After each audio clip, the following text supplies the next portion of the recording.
Talvez para você seja uma incógnita, como foi para mim, certo tempo, não poder compreender como que pode Jesus ter morrido por mim há mais de 2000 anos para me livrar da dor e do sofrimento, mas ainda vejo um planeta cheio de pessoas a jazer na dor, no sofrimento, na angústia.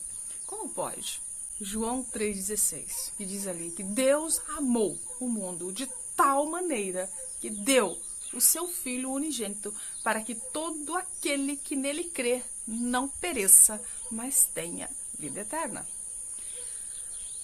De fato, esse plano da salvação, ele teve uma consumação na cruz de Cristo, mas vai ter uma execução final na segunda volta de Jesus, quando de fato, literalmente, então, esse planeta será restaurado e as vidas humanas serão levadas ao ápice final deste plano. Por isso importa que hoje, aqui, agora, você entenda mais sobre isso e faça suas escolhas. Porque por anos eu vivi apartada desse plano, rejeitando essa salvação e inconscientemente não compreendia. Eu quero convidar a você a fechar os seus olhos e orar comigo. Pai de amor, nesse momento eu suplico a Ti que esteja comigo, esteja também com as pessoas que vão ouvir essa mensagem e me ajude de forma simples e curta, fazer com que as pessoas entendam a profundidade de tudo aquilo que o Senhor tem me ensinado. Eu te peço, no doce nome de Cristo Jesus. Amém.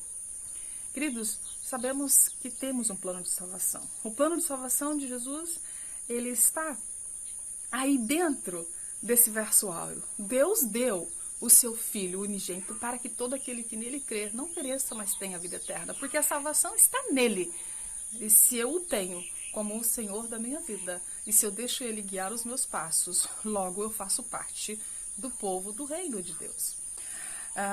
Deus deu esse Filho, porque conforme está escrito lá em Ezequiel 18:32, Deus não tem prazer na morte do ímpio, mas sim que o ímpio se arrependa e se refaça dos seus caminhos. Ezequiel 33:11 também repete essa mesma frase. 2 Coríntios 6, verso 2 também prega que nós temos que ter arrependimento do nosso estilo de vida mundano e que vivamos um estilo de vida de santificação e de purificação para Jesus.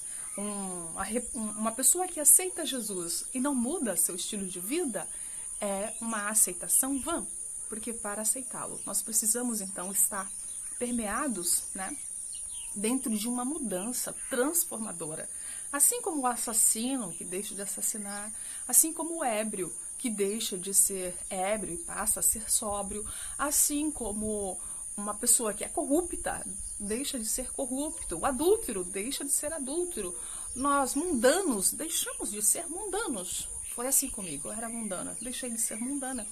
Então, temos que demonstrar uma vida nova diante deste Salvador que é o Senhor da nossa vida. Porque, veja bem, se você é contratado dentro de uma empresa e você vai servir aquela empresa, se você não trabalhar de acordo com as normas daquela empresa, você não serve para ela. Logo, se eu aceito a Jesus como meu Salvador e não me coloco dentro das diretrizes, dos parâmetros, dos propósitos que Ele propôs para nós, logo não somos dele, compreende? Jesus tem os seus propósitos e esse mundo está sob os propósitos de Deus. E breve, muito em breve, Jesus está batendo as portas e os sinais estão aí, por todos os lados.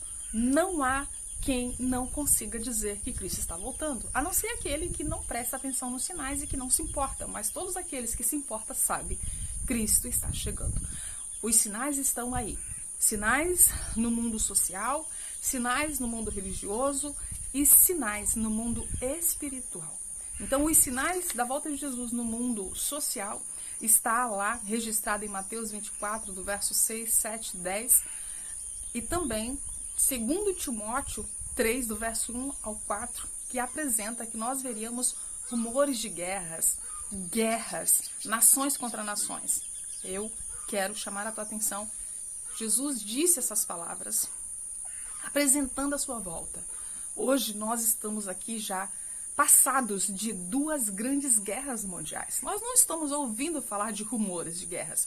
Nós vivemos 2 grandes guerras mundiais. E hoje, sim, tem guerras e rumores de guerras por toda a parte na Terra, dispersa por todos os lugares. Então a gente vai para o mundo natural, os acontecimentos no mundo natural, que apresenta a volta de Jesus.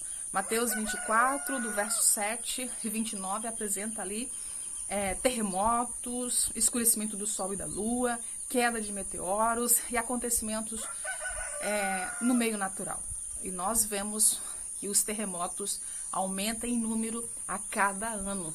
Enchentes, maremotos, secas sem precedentes, enchentes sem precedentes, fome, miséria, as nações a perecer de todas as formas por conta dos acontecimentos naturais. Logo, sabemos que estes são, sim, sinais que apresentam que Cristo está voltando. Frio muito intenso, nunca acontecido, como tem acontecido recentemente, registrado aí, né, os frios no deserto, a menos 50 graus, capaz de congelar um ser humano em 5 minutos ou menos do que isso. Logo, sabemos que isto, sim, é sinais da volta de Jesus. Está na Bíblia. A natureza vai apresentar as suas mudanças, né? E a gente vê também sinais no mundo religioso.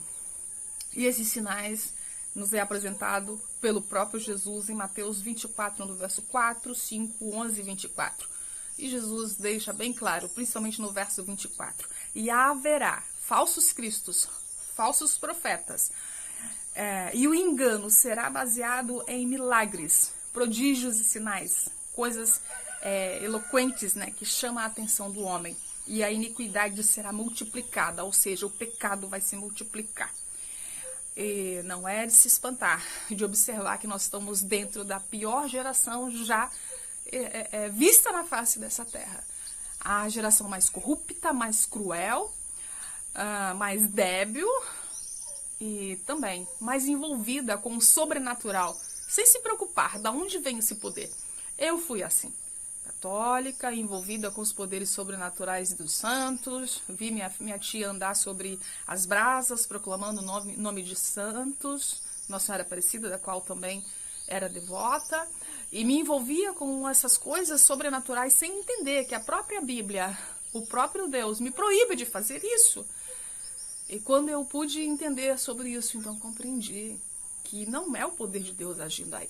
E a gente vê essas ações sobrenaturais agindo em todos os lugares, nas igrejas, né, nas ruas, nos campos e nas cidades. Manifestações sobrenaturais, anjos aparecendo para as pessoas, dos quais nós devemos analisar aqui, o manual da vida, para ver se de fato, né, a Bíblia, para ver se de fato isso está em harmonia com a palavra do Senhor. Se não estiver, nós devemos nos apartar, porque vamos estar envolvidos com esses poderes sobrenaturais, como está escrito também lá em 1 Timóteo 4:1. 1 Timóteo 4:1 diz ali, que nos últimos dias o Espírito expressa que muitos vão se apartar de Deus e por dar ouvidos e se envolver com ensinos de demônios, com ações de demônios na face dessa terra. E não são poucos. E eles se manifestam de todas as formas, né? São seres sobrenaturais, extraterrestres, e eles vão se manifestar de todas as formas. Que Satanás, ele se transfigura em anjo de luz para enganar as nações. E eu convido você, nesse momento, a olhar e se autoanalisar em que o inimigo das almas está te enganando nesse momento. No último século, foi levantado diante de nós algumas revoluções, das quais o inimigo está usando para aniquilar a vida na Terra. A primeira delas é a Revolução Industrial. Esta revolução enche o corpo dos seres humanos de toxinas através de produtos alimentícios, que intoxicam mente o corpo e enfraquece a vida espiritual.